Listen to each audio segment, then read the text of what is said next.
अरे बहू, कहाँ जा रही हो? मैंने तुम्हें बताया था ना कि आज तुम्हारी बड़ी ननद आ रही है। आज तुम ऑफिस से छुट्टी ले लो।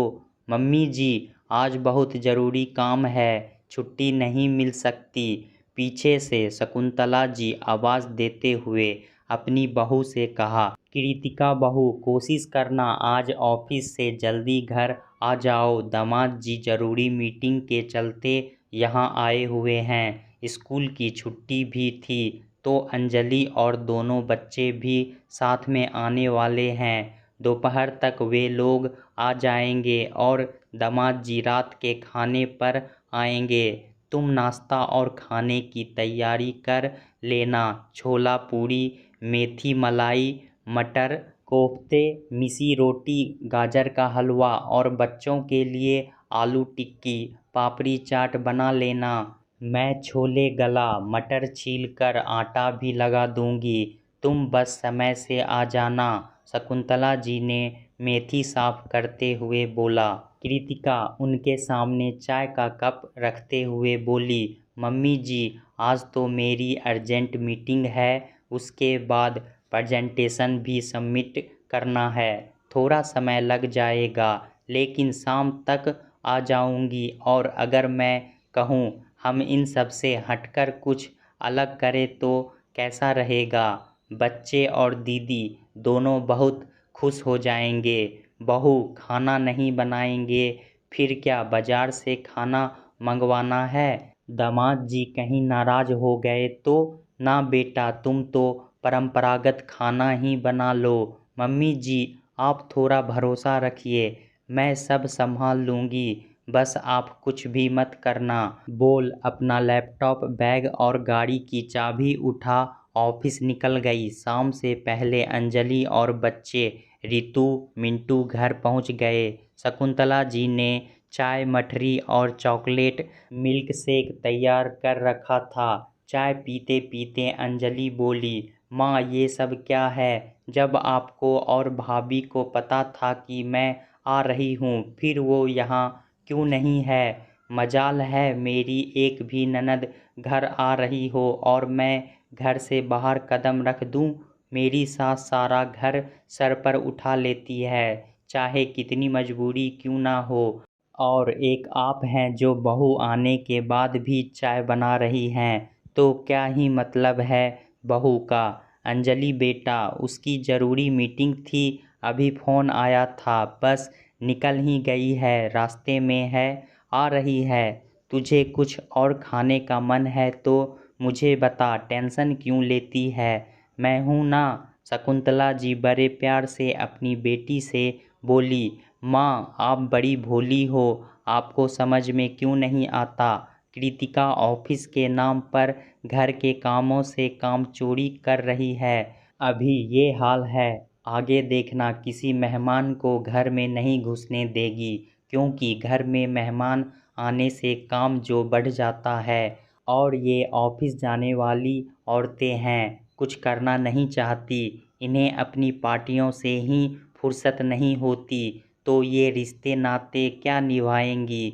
मैं इस घर की बेटी हूँ, उसकी बड़ी ननद हूँ, उसे जरा भी नहीं लगा ननद नंदोई आने वाले हैं तो एक दिन की छुट्टी ले लेती, तब मैं समझती कि उसे रिश्ते का लिहाज है। मगर यहाँ तो उल्टी गंगा बह रही है। अभी भी समय है मम्मी, संभल जाओ। अंजलि जब से आई है कृतिका के खिलाफ अपनी माँ को भड़काने में लगी है। कृतिका और दीपक की शादी 4 महीने पहले ही हुई है। अंजलि अपने भाई की शादी में ज़्यादा रुक नहीं पाई थी। उसके बाद बच्चों की परीक्षाएं आ गई। अभी क्रिसमस की छुट्टी लगी तो सोचा 7-8 दिन अपनी माँ से और नई भाभी से मिल आती हूँ। शकुंतला जी कुछ कहती, इससे पहले ही कृतिका घर पहुँच अपने साथ लाया हुआ सामान रसोई में रखती है। तुरंत मुँह हाथ धो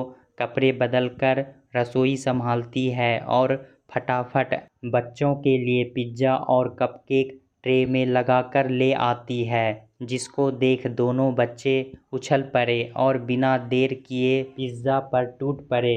वाह मम्मी, क्या टेस्टी पिज़्ज़ा है! और ये कपकेक मेरे फेवरेट हैं। ये क्या कृतिका, तुम्हें ज़रा भी नहीं लगा कि घर में कुछ बना देती?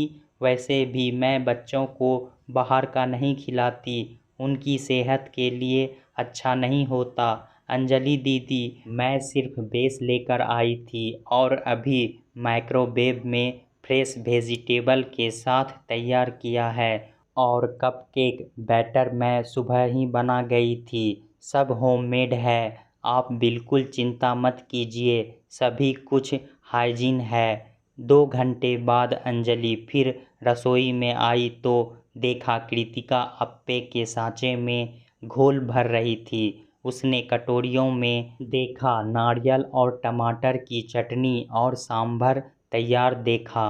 अरे कृतिका, आज खाने में क्या बनने वाला है?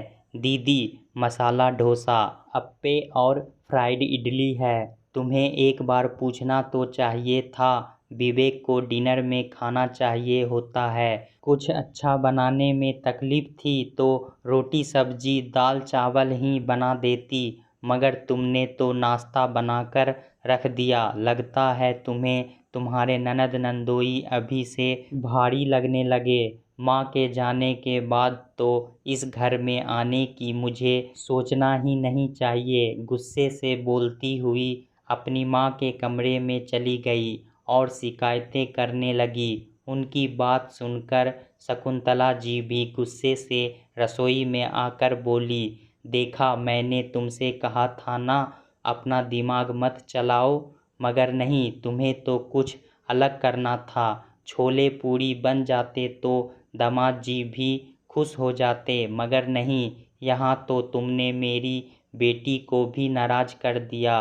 कहते हुए वहाँ से चली गई। अब कृतिका को समझ में नहीं आ रहा था, आखिर उससे गलती हुई तो हुई क्या है। विवेक जी को आने में अभी समय था। बच्चों को भूख लगने लगी तो कृतिका ने डोसा, अप्पे और इडली टेबल पर लगा दी। बच्चों ने खूब खुश होकर खाई। कुछ बोलने के बावजूद भी बोली, बताओ, हमारी ननदों के हिसाब से घर में खाना लोगों में। अंजलि को अभी भी चैन नहीं था। इतना बनता है, मजाल है कि हम अपने मन से कुछ कर जाएं। जब भी आती है सासू माँ और मेरे बीच खटास पैदा करके ही जाती है। सुबह से लेकर शाम तक नौकरों की तरह लगी रहती हूँ, फिर भी कभी दो बोल तारीफ के नहीं बोलती। और यहाँ मेरा आना इतना बुरा लग रहा है कि खाने के समय नाश्ता बनाकर रख दिया है। मम्मी, आप मेरी मानो तो एक काम करो, बाहर से खाना ऑर्डर कर दो, वरना विवेक घर जाकर सासू माँ को बोलेंगे तो सासू माँ मेरी खाल खींच देगी कि दामाद को 2 रोटी खिलाने की ताकत नहीं है। आप इतने में विवेक घर में घुसते ही बोले, वाह सासू माँ, आज तो लगता है आपकी रसोई साउथ इंडियन मसालों से महक रही है। क्या बनाया है अपने प्यारे दामाद के लिए? शकुंतला जी हड़बड़ाती हुई कुर्सी से उठी और बोली, जी, आपके लिए मसाला डोसा इडलियाँ बनाई है बहू ने। अब आप ही खाकर बताइएगा कैसी बनी है। कृतिका फटाफट गर्मा गर्म मसाला डोसा, उत्पम, अप्पे, फ्राइड इडली सब कुछ टेबल पर लगा देती है। खाते ही विवेक तारीफ बोले, वाह मम्मी जी, आपके हाथ के खाने का तो मुरीद था ही। भाभी के हाथ का साउथ इंडियन फूड खाकर दीवाना हो गया हूँ। अब जब भी मैं यहाँ आऊँगा मुझे यही खाना परोसिएगा। और अंजलि, तुम कुछ सीखो अपनी भाभी से, वरना वही रोटी सब्जी बनाती रहती हो। अब इतने दिन रहोगी, सीख कर आना। बोल खाने में व्यस्त हो गए। अपने पति की बात सुन अंजलि का सिरदर्द से फटा जा रहा था। वो तो सोच रही थी कि विवेक को खाना बिल्कुल पसंद नहीं आएगा, क्योंकि उनके नखरे भी कौन से कम थे, मगर यहाँ तो तारीफों के पुल बांधे जा रहे थे।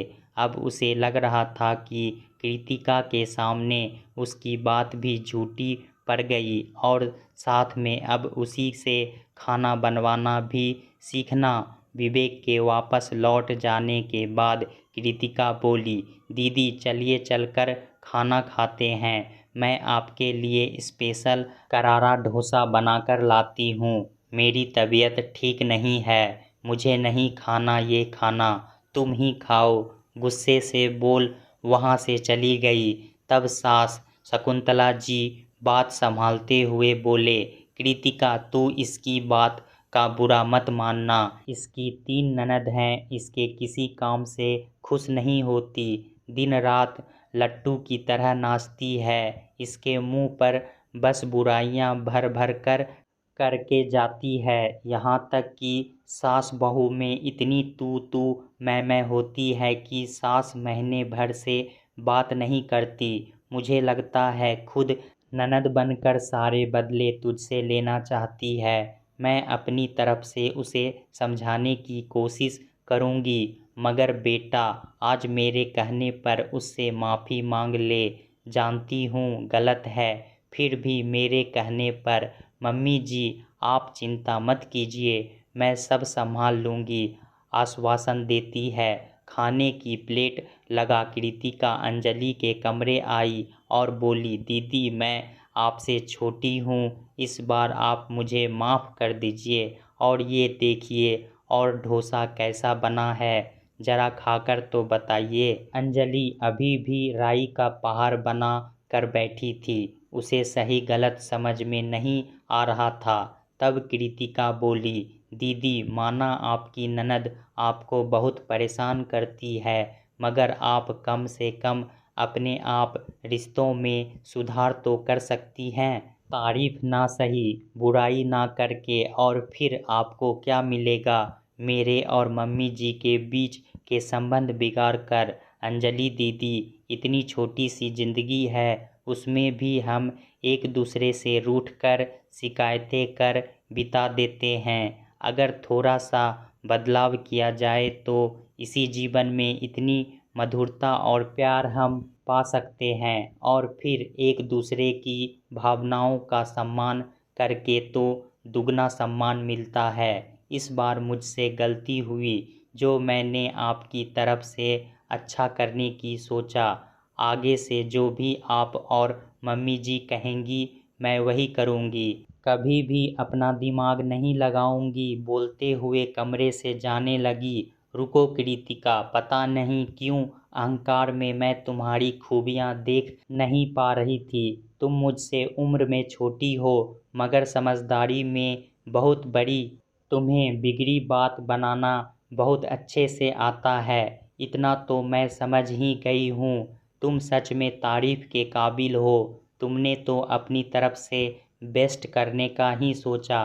देखो तुम्हारे जीजाजी कितना खुश होकर गए, और बच्चे उनकी तो डिमांड ही बढ़ गई कि मम्मी कल हमें क्या बनाकर खिलाने वाली हो। एक तो मैं हूँ जो अपनी परेशानियाँ लेकर बैठी हूँ, और जो मेरी ननदें मेरे साथ करती है वही मैं तुम्हारे साथ करने का सोच रही थी। तो दीदी जिसे जो करना है करने देते हैं, हम अपना आज एंजॉय करना क्यों छोड़े। डोसे का एक टुकड़ा तो अंजलि के मुंह में डालते हुए बोली, सही कहा, एक टुकड़ा। अंजलि ने भी अपनी भाभी कृतिका के मुंह में खिलाते हुए बोला, और दोनों इडली डोसा उत्पम अप्पे सांभर चटनी में लगाकर खाने में व्यस्त हो गई। दोनों ननद भाभी को इस तरह एक ही थाली में खाता देख शकुंतला जी के कलेजे पर ठंडक पड़ गई। चलो बिगड़ी बात आज के आज ही सुलझ गई।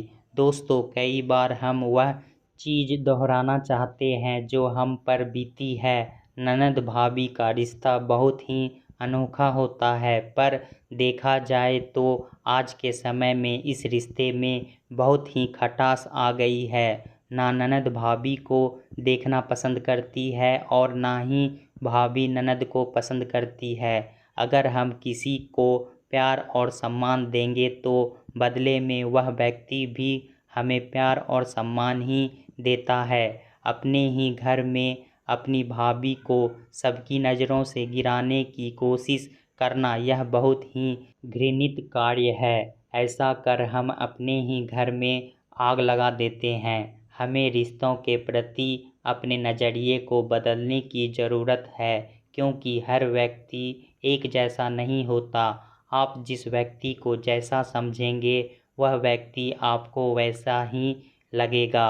अगर परिवार को जोड़कर नहीं रख सकते तो उसे तोड़ने का भी अधिकार किसी को नहीं है। दोस्तों, कहानी कैसा लगा हमें कमेंट में ज़रूर बताएं। इसी तरह की पारिवारिक कहानी सुनने के लिए हमारे चैनल को सब्सक्राइब करना ना भूलें। धन्यवाद।